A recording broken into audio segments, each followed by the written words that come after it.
In his submission, he questioned the track record of President Mahama.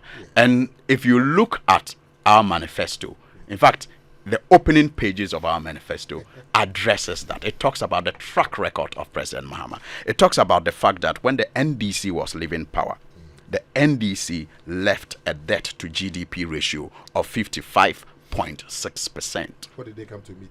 Today, please today, the debt to GDP ratio is gone above 100.4% before. It is currently come down, but at least not even below 70% as we speak. That is President Mahama's record. The incompetent man that he was painted to be left a lower debt to GDP ratio compared to what the competent economic wizard is, supervising today. He left a stable credit rating of B minus.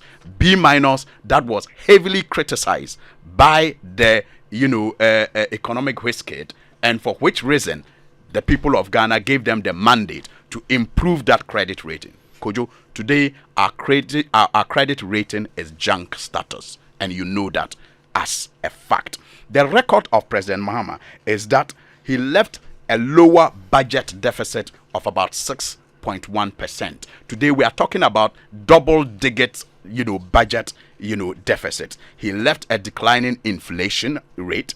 We have moved inflation rate since he left office to 54%, and it is currently coming down because clearly government is not even able to spend. The country is bankrupt, and so the purchasing power of people is nothing to write home about. If I may, now, Mr. Suhuyini, just a moment. Yes. You've mentioned a lot of macroeconomic indicators and suggested that Mr. Mahama left better ones than what we have today.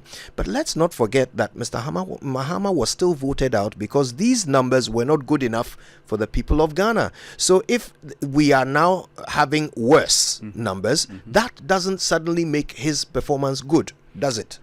It makes it better, though. No, it's still not good. People voted him out on those numbers. I agree. But I'm saying that at that time, there was no comparison. The only thing you could compare with was the hope that you will get someone who will give you better figures, right? At the time, there was nothing to compare with. What was, the case was these numbers. And people were hopeful that if they voted him out, the one who will come was going to improve the numbers. And so it is important that we paint the picture that the one that we were hoping will improve the numbers have actually made the numbers worse.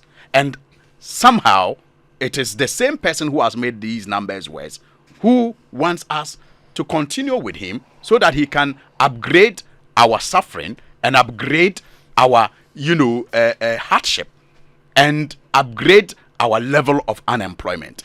And that is why it is important to put these numbers in perspective. Look, President Mahama left, a booming industrial and manufacturing sector. He left a construction sector that was growing above 8%. Today, compare to the numbers that we are seeing. Clearly, you cannot say that he is not better than the competition that he has.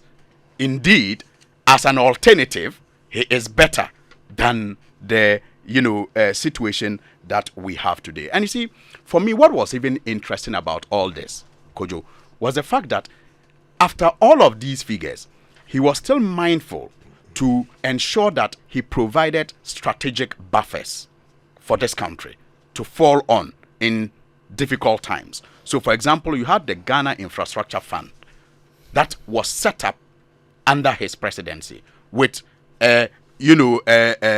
seed money of about $270 million just sitting in there so that it could help fund strategic infrastructure in this country. It is the reason why, for example, when you recall Finance Minister Setekpe, popular phrase of smart borrowing, you are able to point to how that led to the construction of Terminal 3, which today has almost paid for itself. How it led to the construction of Ghana Gas, which today has fully paid for itself, and Ghana is getting dividends from it. and many other such strategic investments like the University of Ghana Medical Center, which has almost also paid for itself. Those were the kind of strategic investments that he created the Ghana Infrastructure Fund to, fund, so that we will be able to get value for the money that is borrowed and the taxes that we collect. Apart from the Ghana Infrastructure Fund, he also set up the